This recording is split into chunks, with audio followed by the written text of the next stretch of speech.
thank you very much, everybody, for attending today's Virtual Planning and Development Management Committee on the 22nd of September. I'm glad that you're all here, and I'm going to repeat myself. Apologies if people have already heard it, but I really do think it's important to express my thanks to Councillor Bob Braun for the work and effort that he put in to keep everything going in my absence. He did a sterling job, he kept everything moving, and as I said before, it's always good when you know that you've got somebody who's responsible and can step in and do the job properly for you. So massive thanks to Bob for doing that, and also thanks to the committee for keeping everything going over the last couple of months. Danny, can I ask you if you could tell me if there's any apologies, please? Yes, convener. We have apologies from Councillor Simpson with Councillor Hearn substituting, and I believe we have further apologies from Councillor Reid and Councillor Waters. Thank you. Right, I'll introduce the top table, the virtual top table, only being one application in front of us. We're a slightly shorter table today, but nonetheless still important. So we have Mr. Christian Smith, the Development Management and Building Standards Service Manager. We have Mr. Jeff Fogg, who is the Legal Manager, and we have Mr. Williams, Mr. Danny Williams from Committee Services. I'm going to do the usual bit. Members, I'm asked to remind you that as this is a planning committee, if you have to leave the meeting in any way at all during the consideration of the application, you will be no longer able to participate in a vote if one would come forward. Unfortunately, that means that if any member loses your internet connection during the consideration of any item, then unfortunately you'll not be able to vote, and that is down to yourself to let us know. So if you could put a note in the chat function if you lose any connectivity in any way, if you could let us know, that would be great. And it obviously falls down to yourself and your own discretion to decide whether you've heard enough to be able to continue on that vote if the situation arises. As I've already mentioned, I need you to use the meeting chat box. It is really important. I don't have everybody's picture on the screen, so again, I know I'm repeating myself many times since we've started this virtual process, but if you could use the chat function to attract my attention, that would be very helpful. Queue for question. Well, we're used to it by now, so there's no point in me going over it, but please use that. And if I could now ask Mr. Williams to do a roll call of the attendees so that we can proceed. Thank you. Yes, thank you, convener, and good morning, everyone. As usual, just want to call out your name. You can let me know whether you're present. Councillor Hearn. Present. Councillor Barnacle. Present. Councillor Braun. Present. Councillor Brock. Present. Councillor Gray. Present. Councillor Illingworth. Present. Councillor James. Morning, Danny. Present. Morning. Convener, we've heard from yourself. Councillor McEwen. Present. Apology from Councillor Reid and Councillor Simpson. And Councillor Waters. So Councillor Williamson. Present. And Councillor Wilson. Right. Sorry, Councillor Wilson, you there? Present, yes. Always. So thank you very much, members. That should be everyone who's meant to be here is here, convener. Thank you. Thank you very much for that. Committee, can I ask, do you have any declarations of interest on the application in front of us today? If you do, could you please put DI in the chat box, and I'll give that a wee moment for any of those to come through.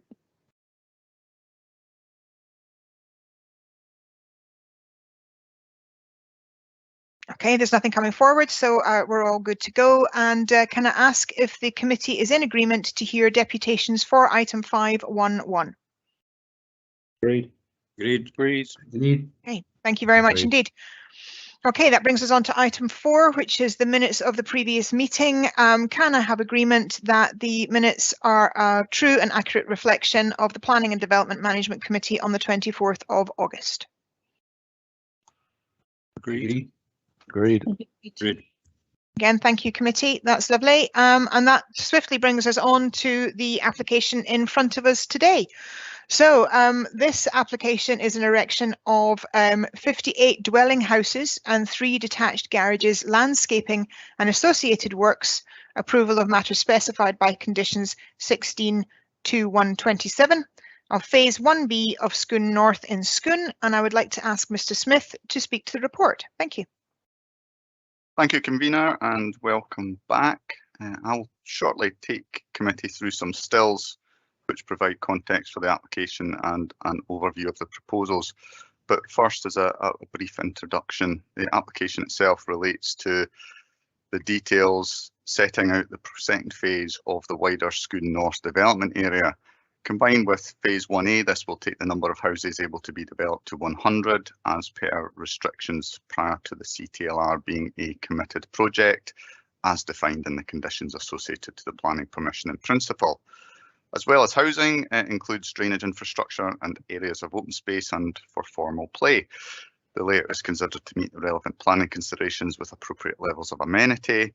Access is to be via phase 1A, which is under construction, and thereafter from the U87 off Stormont Road.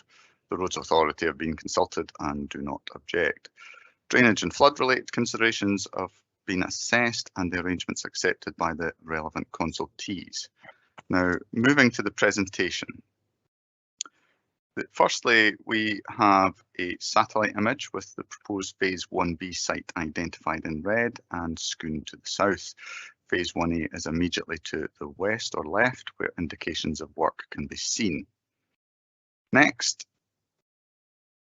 here we see the overall site plan, including landscaping proposals, public areas in light green and dark green referencing private amenity space.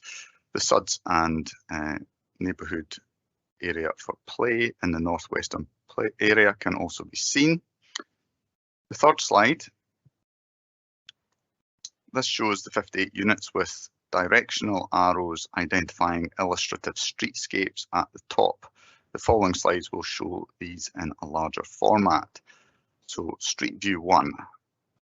This first illustration is indicative of what the street scene would be just beyond the northwest open space area, with the path network eventually joining up with Spoutwells Drive. Next, here we see a photograph showing the approximate location and existing situation at the previous illustrative slide, looking east towards boundaries with properties on Spoutwells Drive in the background right. Next. Now, here we are looking north to a courtyard grouping of cottages, bungalows with a public path running through the middle to the landscaped corridor beyond. Next, we see a photo, again from a similar location, but looking west towards phase 1A. Then we move to a street view or montage looking south with properties set back from the main road with communal driveway access fronted by a hedgerow and street trees dividing the carriageway. Then we move to a photograph, again from a similar location, but this time looking east towards the third or the top third of the site. The relationship with the rear boundaries on Spoutwells Drive can be seen in the right foreground, identified by tall bushes and other shrubbery. Street View 4 we move to, and this moves along the site to the final area looking south and showing a courtyard of bungalows, and then we turn to a photograph which is the final one, and this looks from the highest point of the site back in a southeast direction. We then return to the proposed site plan, and that concludes the presentation, and I pass back to you, Convener. Thank you. Thank you, Mr. Smith. Okay, we're ready for deputations. Is Mr. McCarricker on the line? Is Mr. McCarricker, are you there?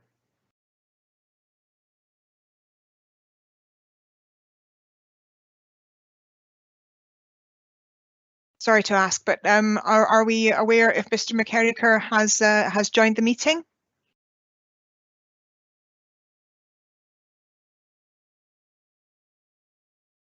Okay, just a wee note has come up on the chat function there that we're actually just trying to get that connection through. So if we could just bear with us for a little bit, we will give some time for Mr. McCarricker to come forward and make his deputation.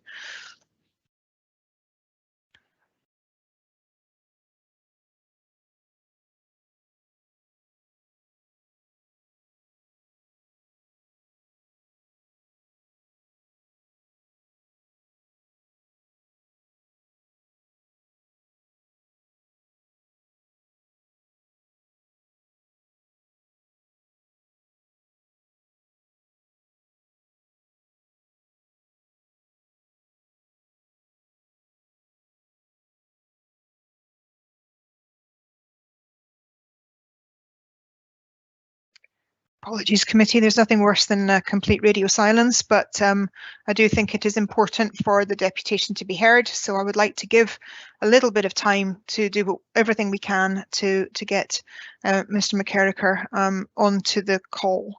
So just bear with us, please.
Again, apologies, committee. With having the blip earlier on today, we want to make sure that we give Scone and District Community Council every opportunity to attend. So I really would like to give it as much time as we possibly can to do this. I'm very much a stickler on the process being done properly. I want to make sure that all sides of the discussion are heard. So I'm sorry if that seems that we are sitting in radio silence, and it must be particularly boring to anybody who's signed on to listen. But I do believe it is important to make sure that we hear all sides of the situation and we can make an informed decision. So please bear with us. We will give it a little while longer. I really would like to get Mr. McCarricker into the committee.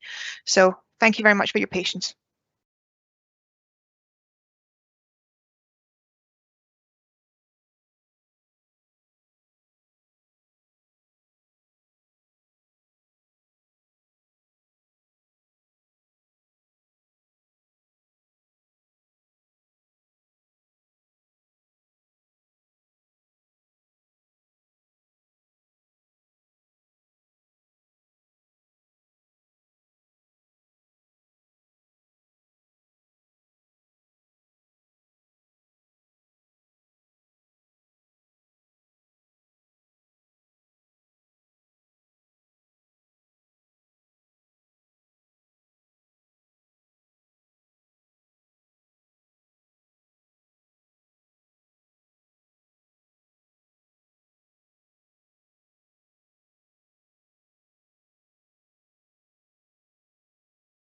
It looks like we are getting somewhere. Thank you very much indeed for the patience there. Mr. McCarricker, are you with us on the committee now?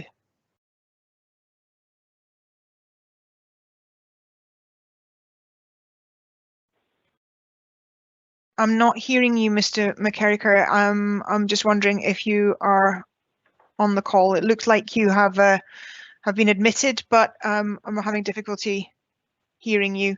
If you Yes. if you could start. Hello. Hello. Yes. Mr. McCarricker, hello, good morning. Thank you very much for attending, and apologies for the delay there and bringing you in. So I'm glad you're with us now. Thank you very much for attending this morning. The process here is that I will pass you over now to my vice convener, Councillor Braun, who will go through the timing of the deputation, and then he'll pass it back to myself at the end of the allocated 10 minutes. Okay. So I'll pass it on to Councillor Braun. Thank you. Thank you. Thank you, convener. Mr. Carricker, can you hear me okay? Yes, I can. Thank you. Yes. Good morning. Now you have up to 10 minutes to make your deputation. I'll start the clock when I hear you start talking, and obviously I will, if you get to the 9-minute mark, I will interrupt you at that point to warn you that you have 1 minute left to go. So if you're happy with that, I'll start the clock when we next hear you start to talk. Okay, thank you very much. Thank you. Good morning. You'll be aware from the report before you that Scone Community Council has objected to this application, has provided some wide-ranging comments.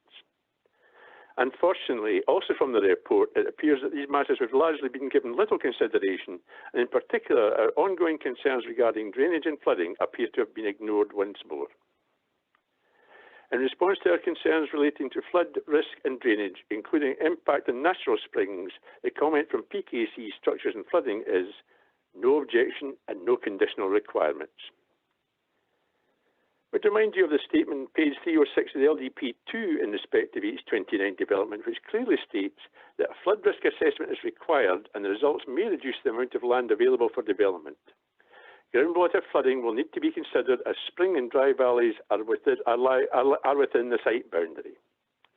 Now, the only way this can truly be assessed is by the execution of a full geological hydrographic survey of the full H29 area. And this would allow them to determine the actual base data for the whole site. Despite this being required by the LDP and the subject of a number of objections over the time, the applicant has avoided carrying this out and has based its design process on the parameters taken from some very broad brush British Geological Society information. It's also a great concern that the PKC Structures and Drainage Department have agreed with these basic assumptions, rather than insisting on the full determination of factors specific to the H29 site. Indeed, note 75 of the report before you confirms that despite a range of objections, the proposals have been reviewed by PKC flood team colleagues, with SEPA also aware, and that these are all considered to be adequate for the proposed development. We draw your attention to the fact that these designs and installations are all based on the original assumptions made without the use of any full geological hydrographic survey.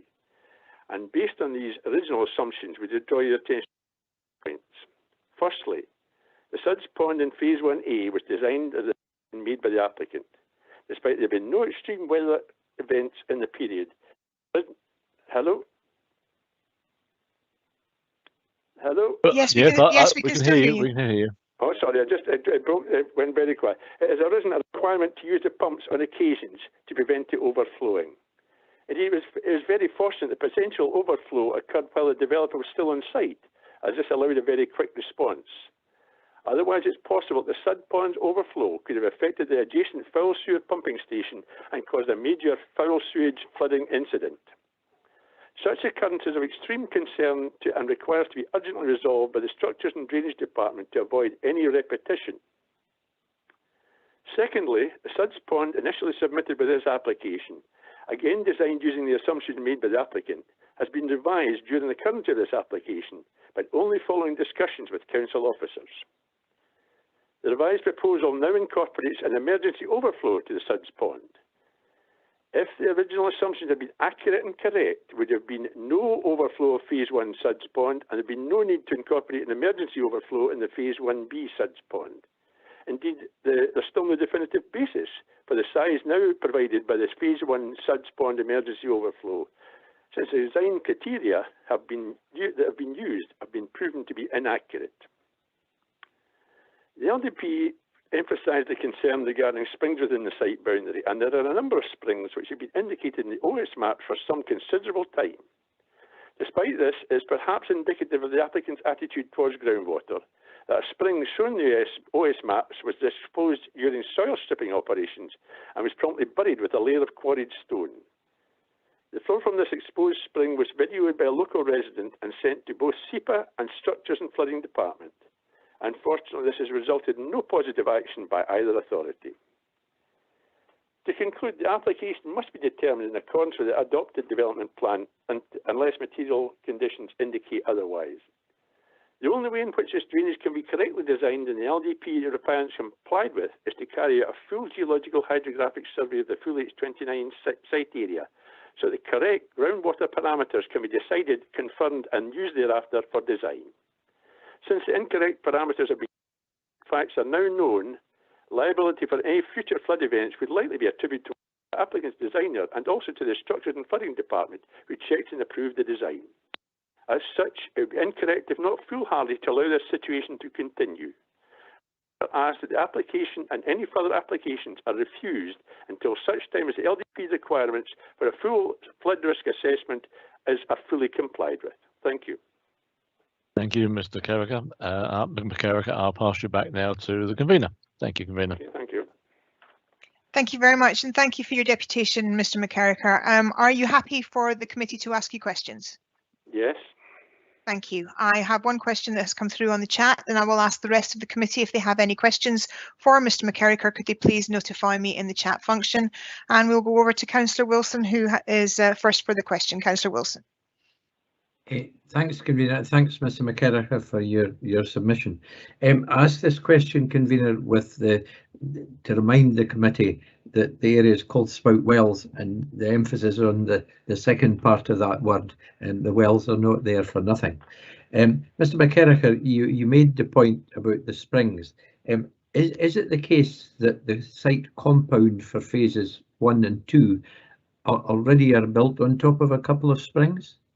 That is correct. The location that was videoed was actually within the compound area, which was prepared out with Area 1B, yes.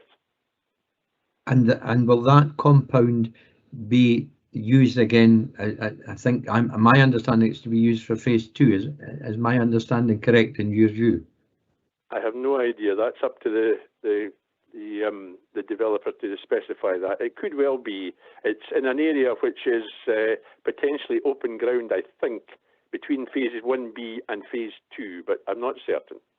Okay, and if I might ask a supplementary, please, convener. It's on the same topic. Yep, certainly.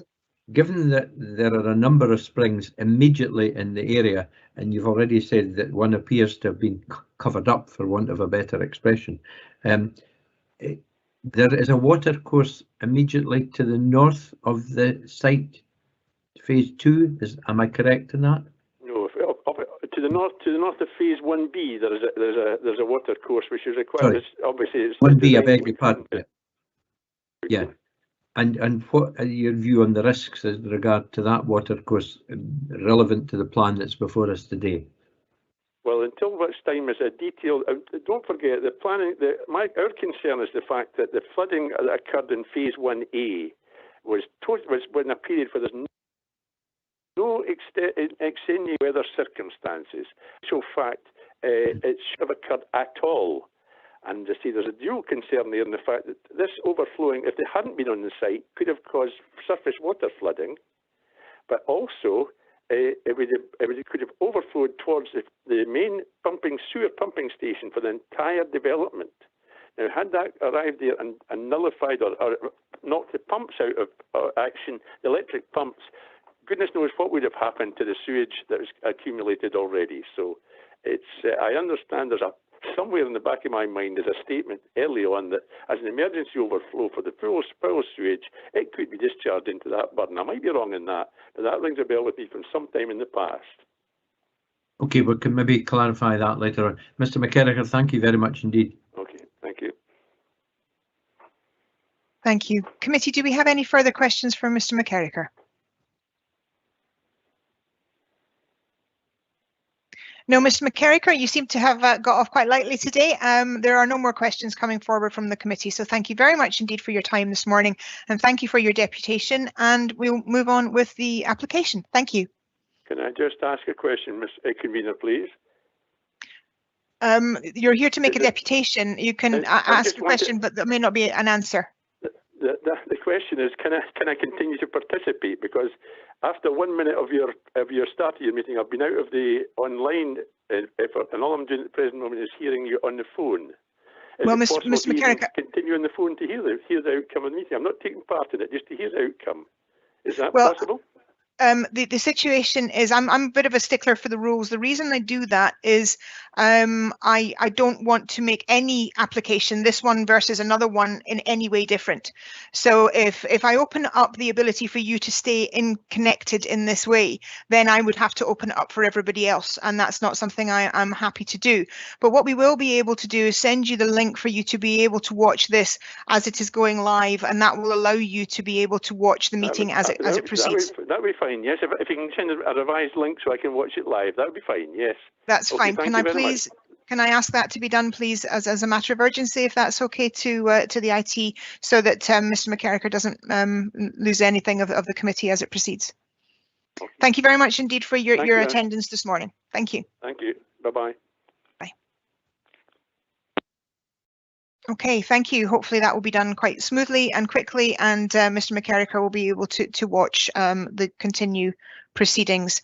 Councillor Barnacle, you have a question, but we are actually at a point where I'm asking Mr. Stephen to come in as the applicant. Can I ask you for clarification whether your question is quickly preempting a question to Mr. Stephen, or if you have an alternative question you wish to ask at this point? Sorry, Ross, I was anticipating we were going to go to questions for officers, so it'll wait till later. Okay, thank you very much indeed. I'll come back to you at the right time. Okay, can we please have Mr. John Stephen, the applicant? Mr. Stephen, we're trying to get access for Mr. Stephen. So we're going to have another wee pause. I think this is just unfortunate from the situation this morning. I do not know why the previous meeting was live and then stopped, but it does look like Mr. Stephen is now trying to gain access. So thank you for your patience again.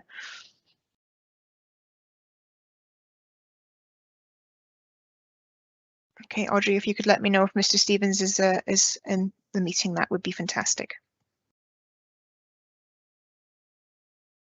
Okay, Mr. Stephen, are you there?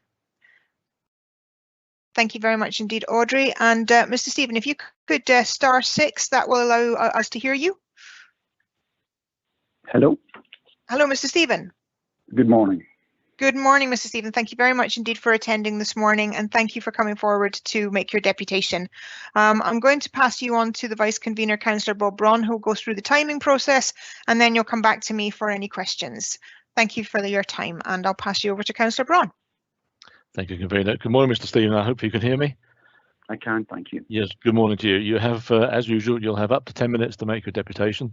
If you get close to the 9-minute mark, I will interrupt you to tell you have 1 minute left to go. But if you're happy with that, I will start the clock when I next hear you speak.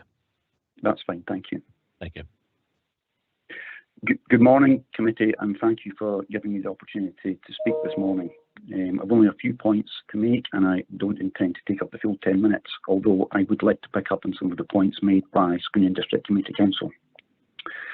As mentioned by Mr. Smith, this application before you is for Phase 1B, which will take the total number of units on the development to 100, which is the limit currently set by the LDP prior to the commitment to the bridge being finalised.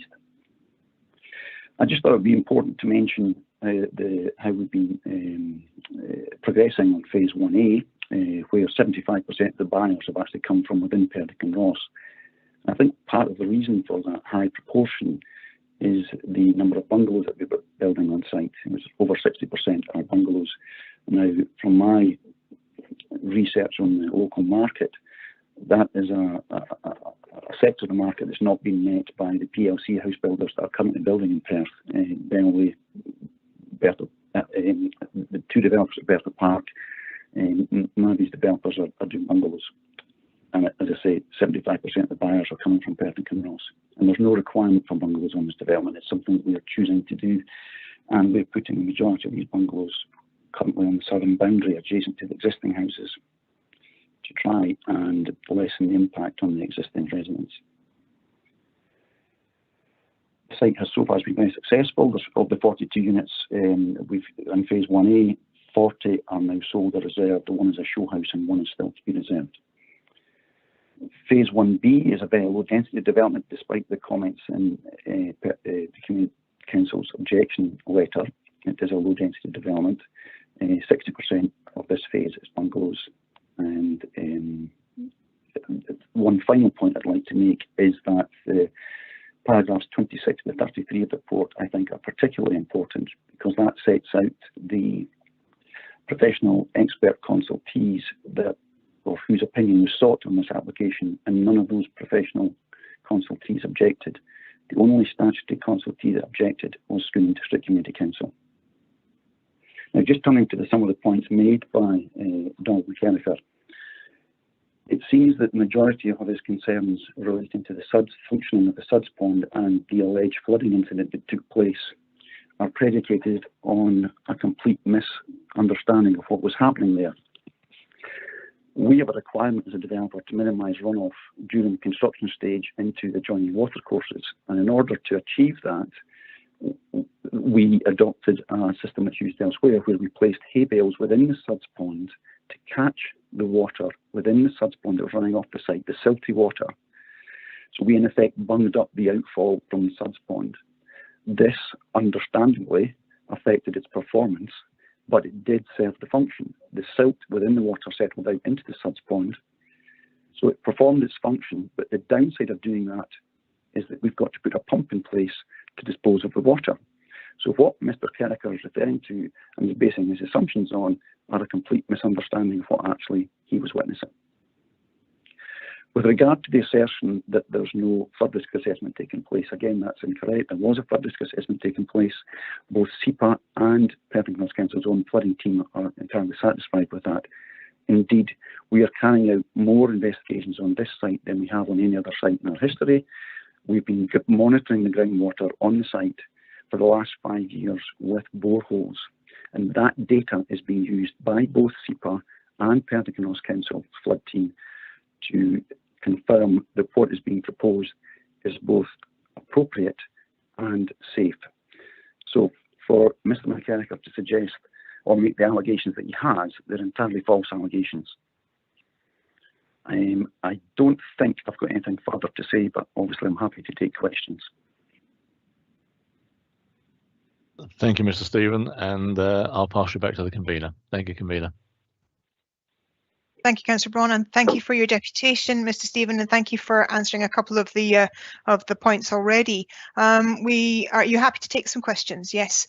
Yes. So we have Councillor Wilson, who is the first to come forward on the chat. So Councillor Wilson, over to your question, please.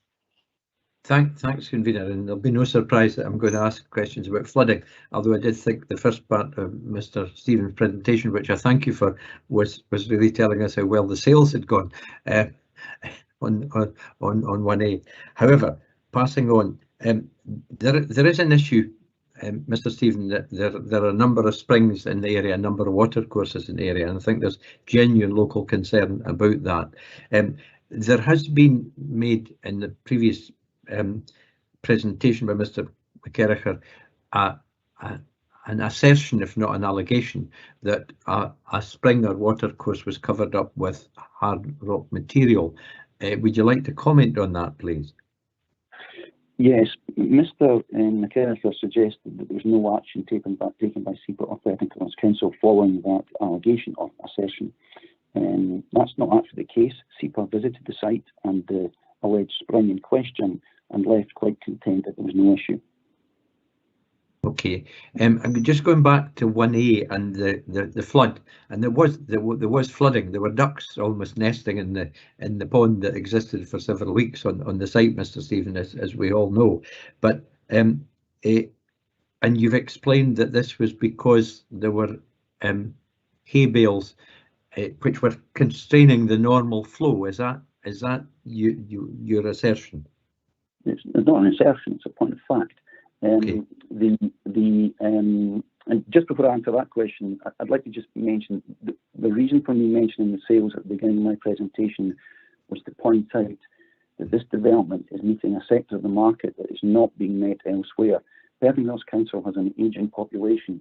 and they require bungalows. Bungalows are not being provided by the mainstream PLC house builders. That was the reason for me mentioning sales. So I apologise if it was appeared to be a sales advert. That was not my intention. The pond was full of water. The reason it was full of water was that it was functioning as intended at that point in time. As a requirement placed on us by Perth North Council, we have to provide what's called construction suds, and the purpose of that is to minimise the silt runoff from the site going into the adjoining watercourses. The approved methodology of doing that was to put hay bales within the suds pond so that the water did not freely flow from the suds pond into the watercourse. The consequence of that is that, or the reason for that, is that the pond then fills up with the silty water, allowing the silt to settle out. So when the water is discharged from the suds pond, it's cleaner than would have been the case otherwise.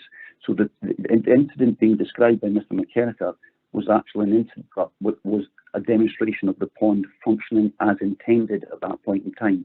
It wasn't a mistake, it wasn't a failing, it was the pond was functioning correctly. Okay, but on site 1A there was localised flooding that you had to bring a pump in to deal with. Am I correct? And I think you said that a few moments ago. Yes, we brought the pump in because the hay bales were in the pond. Now, if you look at Bellway, for example, their suds pond at the Glasgow Road, they had a pump sitting there for the entire duration of the construction phase of that site because they were using the suds pond as a construction sub solution. So the fact that there was a pump there is not a failing of the system. That's the system operating correctly. Okay, I'm well aware of the Bellway development, as you can imagine.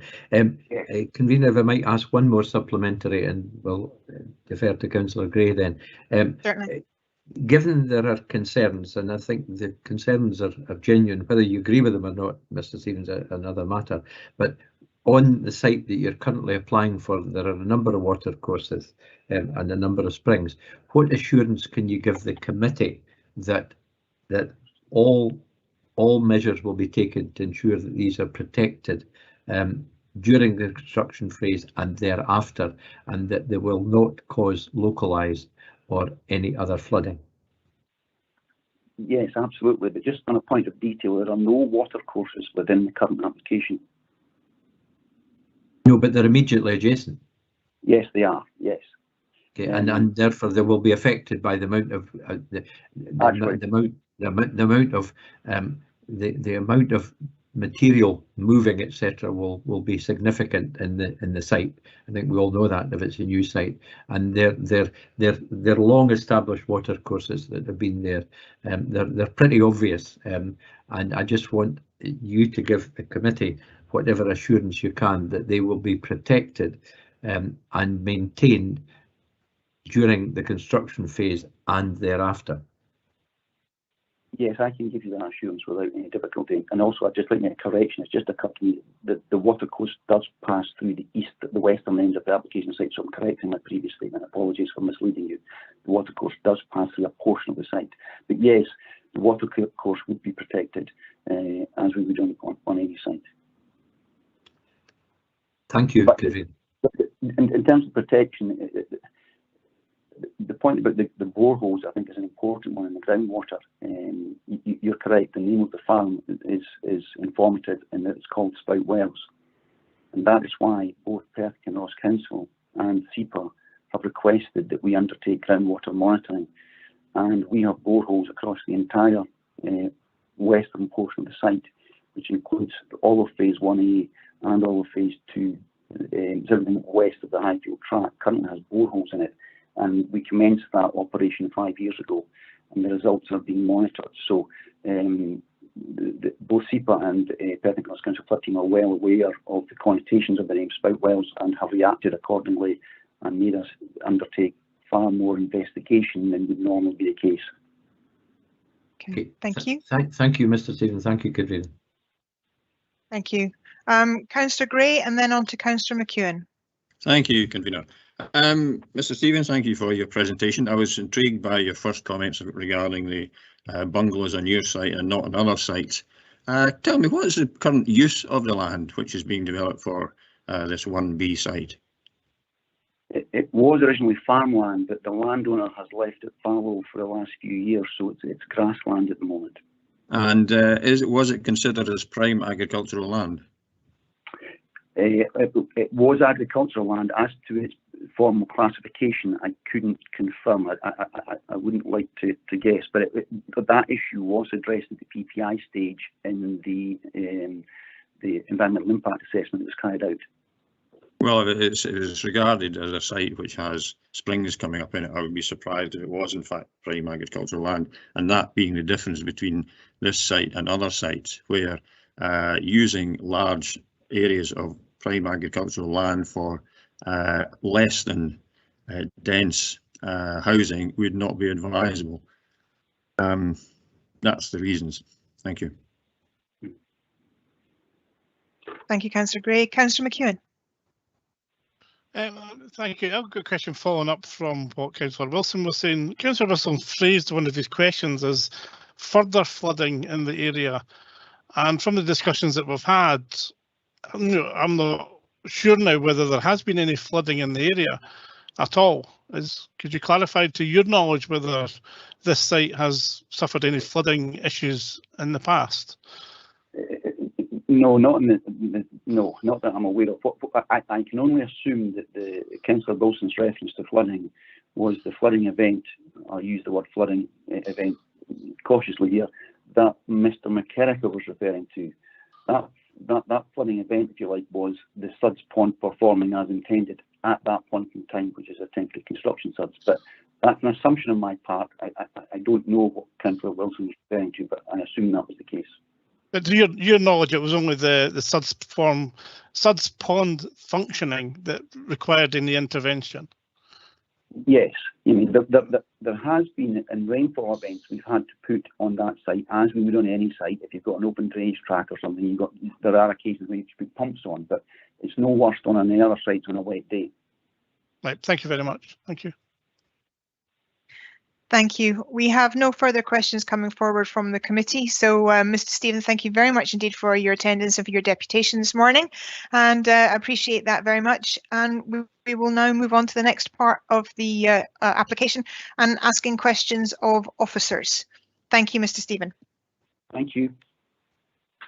Okay, so do we have any questions for officers? I'm going to come straight in with one before anybody else puts anything in there, and I would like to ask our officers, especially in the flooding team, if we've heard a few things this morning from both of the deputations regarding possible concerns with the watercourse, and we've also heard from Councillor Wilson that being aptly names as spout wells, that we have a water issue in the area. Now, I know this has already been addressed and already been discussed, but am I right in thinking that the process of the development will enhance the flooding concerns, enhance the situation against flooding concerns, rather than it being the way it is? Have I got that right? Yeah, thank you very much, Mr. Stewart. Yeah, I thought it would be yourself. Could you possibly answer that? Thank you. Yes, the development of the site obviously will introduce Suds, so the rainfall will be taken to a Suds basin, likes of that John Stevens mentioned for phase 1A, where it is then attenuated and discharged at greenfield runoff rates to the Crannock Burn. So in terms of the drainage and any potential issues, then the Suds will be able to deal with that water. It's attenuated and discharged at controlled rates, so the increase in flood risk, there's not any. It's neutral or less in this case. Okay, thank you very much indeed, Mr. Stewart, for that. And now we'll go to other councillors. Sorry for getting in there first, but nobody put a queue up in the chat when I asked the question, but we now have a few. So we'll start with Councillor Williamson and then to Councillor Barnacle. Thank you. Thank you very much, Convener. My question is about the surface runoff and the sewage for the site. Are they connected, or are they is this drainage water going straight into the Suds ponds?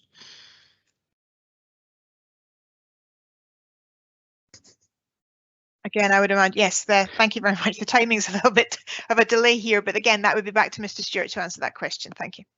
Yes, so basically what happens is the roof and roads drainage goes into a surface water drain, which is taken to the Suds basin. That's attenuated and discharged to the burn. The foul water is taken in a foul drain to the treatment works, or into that own separate system. So that's how the drainage works on the site. Okay, and to tell me about the Suds pond, is that going to be built to a Scottish Water adopted standard?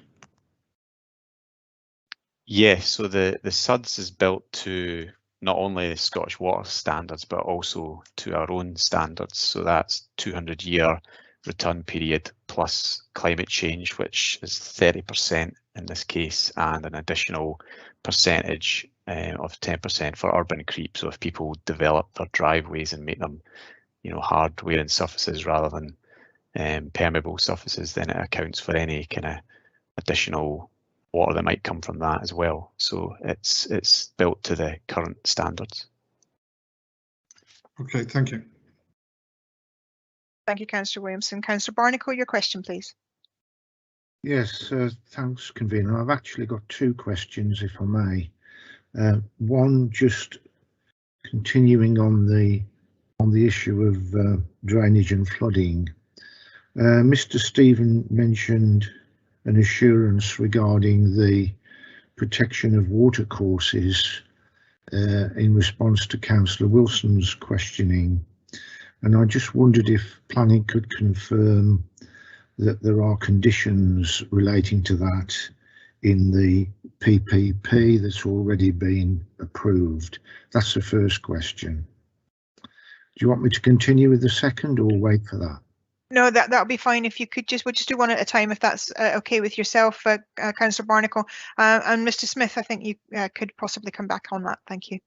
Yes, thank you, convener, and thank you, Councillor Barnacle, for your question. Yes, there is a condition applied to the planning permission in principle, and also this recommendation as well, that would require a construction environment management plan. Thank you. My second question relates to paragraph 58 of the report.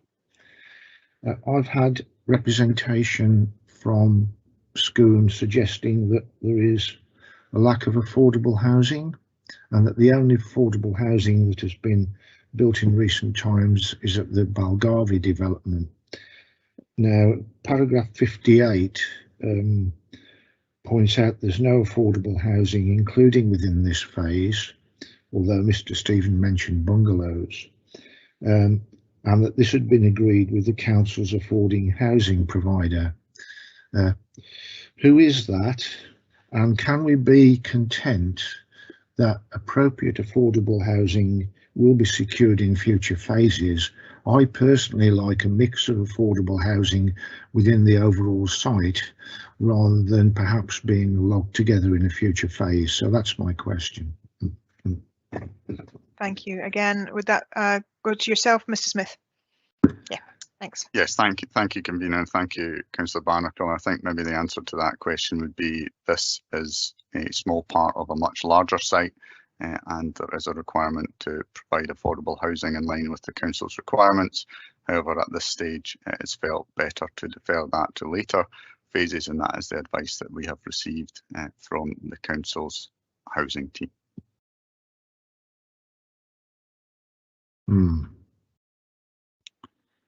It doesn't fully answer my question, I don't think, Christian, but If you add what I've missed, sorry, it was quite a long question, so apologies if I've missed anything. No. Focus in on the bit that you feel that I've not answered, I can do that. Can you guarantee that the level of affordable housing within the overall site will be in accordance with our policy on affordable housing of on-site provision, and the mention of the council's affordable housing provider? Who is that? Is that the head of the housing team? Because I keep coming across applications where there is a lack of affordable housing provision, or a suggestion that it's being put off, shall we say, and not applied in the appropriate phase. Thank you for the clarification. The planning permission in principle sets out the requirements for affordable housing, percentages, etc., and there will be requirements to bring that forward at the appropriate times. But at this stage, we are comfortable with the approach being taken at the first 100 units as set out as per the previous approval at phase 1A and phase 1B.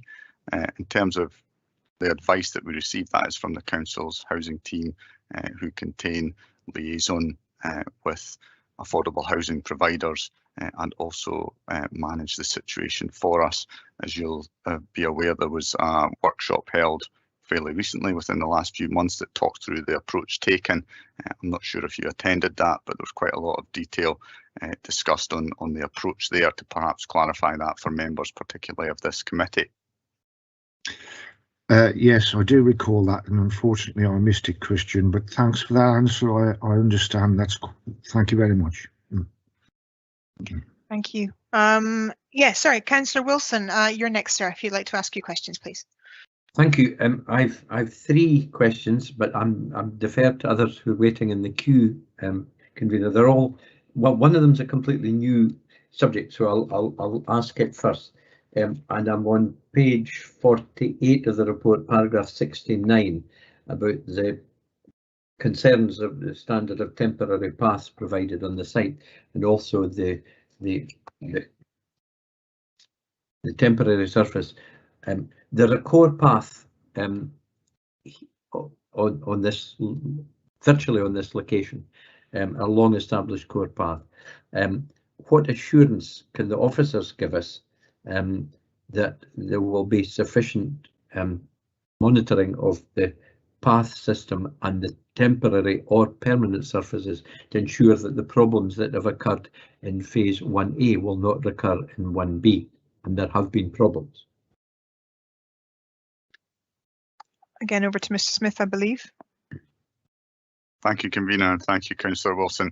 Yeah, I think there has been a bit of comment from members of the public and or Skoonan District Community Council in relation to that, but the approach that's been taken has been in line with the requirements. It's all set out again within the planning permission in principle and the submissions relative to that. We were comfortable with the situation, but some of the members of the public, as I say, had sought additional signage and or different types of surfacing to the core path, diversions, etc. But it's been closely reviewed and we're in constant discussion with the developer on that and are comfortable with the approach being taken and that would continue thereafter. Thank you. Could I ask a supplementary, convener? Certainly. The word comfortable I don't springs to mind with some of the population of Skoonan and housing developments, but let's leave that to one side at the moment. Does this mean, Mr. Smith, that there will be, for the new core path and new parts or new diversions, there's bound to be some path diversions with this, the standard of surfacing will be improved? The standard of surfacing will be agreed, and where any core path is required to be diverted, that would require to be through agreement with ourselves, yes. But I would hope we've learned lessons from the experience of phase 1A. Well, we have learned lessons in that we will listen to the communities and try to pass on their views and shape the approach taken. Okay, thank you. That's been done with core paths. If you want to go to other folk, I'd like to come in again on another two issues. Both of them have been mentioned, convener, but I just want to ask some supplementaries on already questions that have been asked. Okay, well, whilst I understand that, Councillor Wilson, we only have a come back in with another question from Councillor Williamson at the moment. So if you don't mind, there isn't anyone else really to go back to. So if you would like to ask your questions, we'll then go on to Councillor Wilson for his comeback. Thank you. Okay, if Mike doesn't mind yes. Too much. Affordable housing, the answer was it'll come another time. And it's really to follow on from Councillor Barnacle's germane question about this. It's a kind of wee bit of it'll happen sometime, but do we know, have we got a kind of clear vision of when the affordable housing elements will be presented, because we have a policy of trying to disperse affordable housing through developments to fully integrate them, and that's something that I think all members of the committee have a strong aspiration for. So what comfort have we got that here we are virtually giving a consent for up to 100 houses of a 1500 by development, but when will we know when the affordable housing's to come along? Where is it in the master plan, and what comfort have the committee got to say that we'll not just hear this for the next X number of applications? Again, Mr. Smith, if you could come back on that, please. Thank you. Yes, thank you. And again, without repeating myself too much, that issue was discussed in the workshop. Again, I'm not sure if you had attended that. We've also got a situation where there is a master plan, there is a planning permission in principle that sets out a framework for delivery of a percentage of the number of units as affordable housing. We will then have a requirement for both the developer and the council's housing service to work in conjunction with affordable housing providers, etc.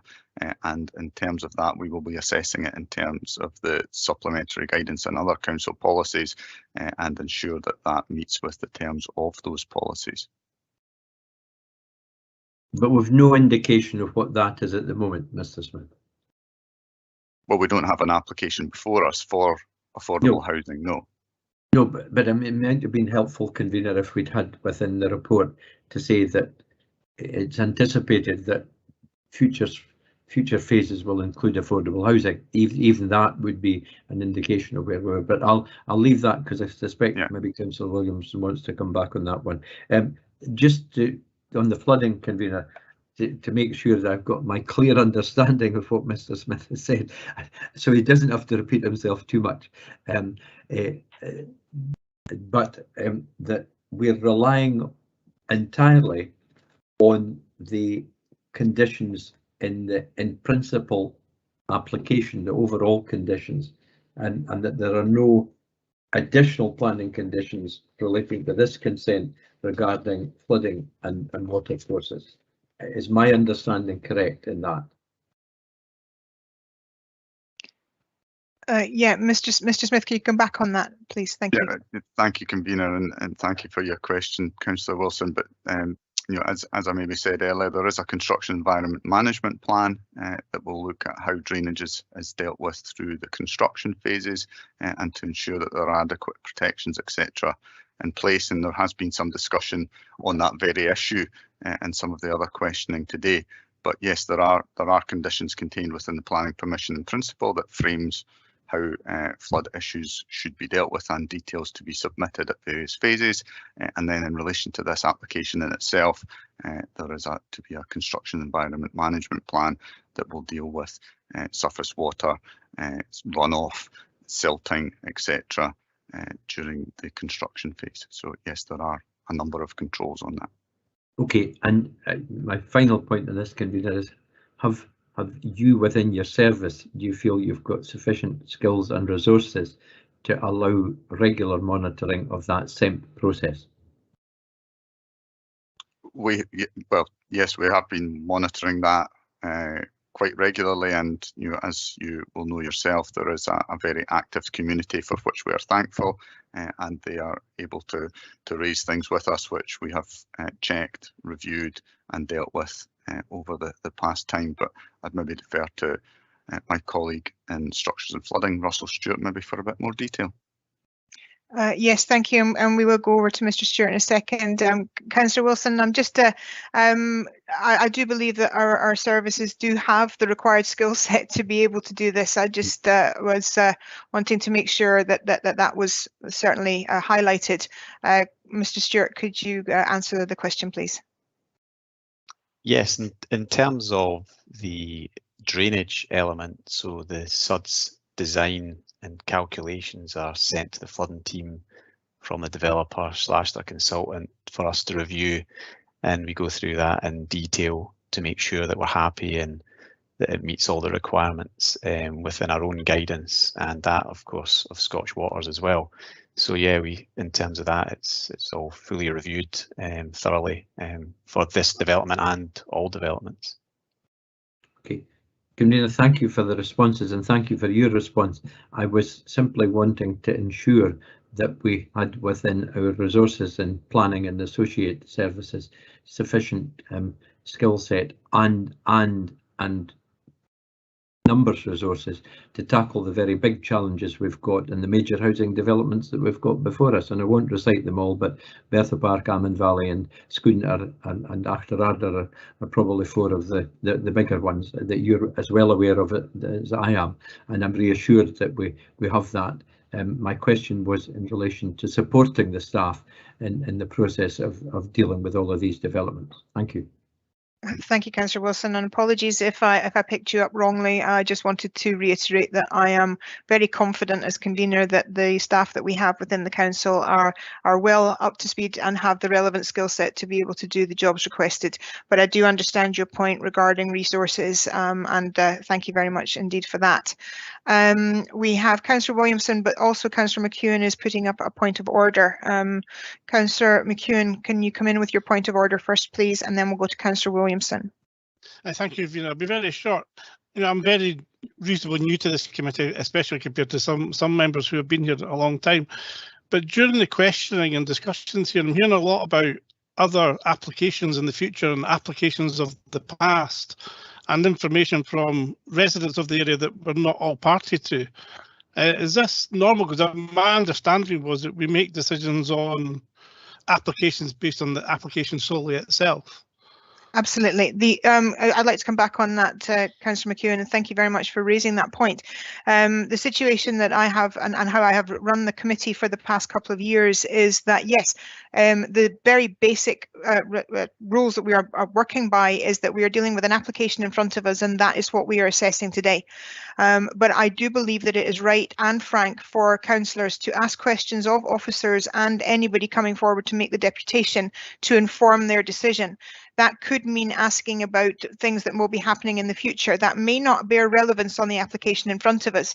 I would go so far as to say that because we have made an opinion on this particular application that we do not need to do affordable housing, that still has to come forward, and the council still, the committee still should have that reassurance that the numbers and requests of affordable housing will come through at a later date. So I'm happy for them to ask the question, and I'm happy for them to find out that answer to reassure themselves, but quite rightly that doesn't necessarily apply to this particular application and will be taken into consideration in the deliberation time. So thank you very much for bringing that forward, but that's kind of how we've run the committee over the past couple of years. I hope that answers your point of order. Convener, thank you very much. Obviously it's just pointing me in the right directions. Thank you very much. And Mr. Fogg, you wish to come in on that as well, please. Yes, Convener, maybe for Councillor McEwen's benefit, just one further point that might be worth making. Whilst he's normally right that the committee is required to have regard simply to what's in front of them and the application in front of them, it's still correct to have regard to the planning permission in principle, because that's the overarching consent, which together with the approval of matters specified in condition collectively constitute the planning consent. So as a slight exception to the general rule that you only look at what's in front of you, where it's a developer progresses with a planning permission in principle and then an AMSC application, both those two applications are always directly relevant. Thank you. I hope that helps. Thank you for your comment there, Mr. Councillor McEwen. Thank you for that. Councillor Williamson, thank you very much for being patient there. We'll come back to you for your additional question. Thank you. Thank you, Convener. It was really just returning to the Suds ponds, and I think Mr. Russell, was it Mr. Russell or Mr. Stewart suggested earlier that they would be constructed to a Scottish Water standard.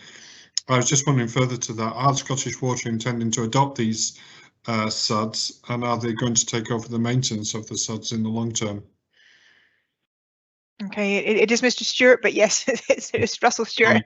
But yes, absolutely. Mr. Stewart, could you answer that question, please? Thank you.